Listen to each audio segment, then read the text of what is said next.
كلامي موجه لإدارة الزمالك. أنا عايز أعرف أنتوا كده بقيتوا رجالة أما ما رحتوش تلعبوا ماتش السوبر؟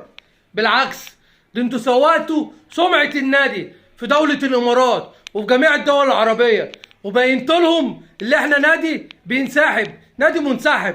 هو الانسحاب مش عشان لاعب، هو في نادي يخاف من اللاعب يا جماعة؟ لا، الانسحاب انتوا كده بينتوا للدنيا كلها اللي احنا خايفين من النادي الاهلي، خايفين للاهلي نلعب معاه فيعمل علينا مباراة ونتيجة وسكور فنطلع بفضيحة. فانتوا كده هربتوا من المباراة واثبتوا للعالم اللي احنا نادي ما عندوش شخصية، نادي ما عندوش مبادئ غير النادي الاهلي. لو النادي الاهلي هو اللي في مكاننا كان زمانه لعب المباراة، حتى لو لعب بالناشئين، لان دي مبادئ واخلاق واسس متربيين عليها النادي الاهلي غير نادينا. احنا نادي بيعاني من زمن الزمن يا جماعه، من مجلس الاداره.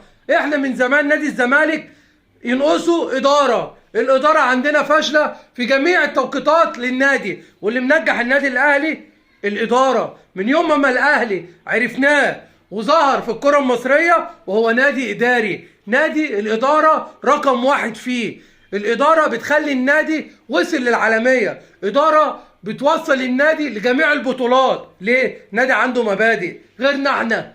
احنا بنمشي ورا أي حد. رئيس نادي اتحكم في ملايين من جمهور نادي الزمالك، كان بالنسبة لها كاس السوبر ده ممكن كان الزمالك كسب يطلع الزمالك والنادي من الكبوة اللي هو فيها، لكن خلاص هو قال كلمته وتوظف جمهور الزمالك، ما عملش حساب لجمهور نادي الزمالك خالص.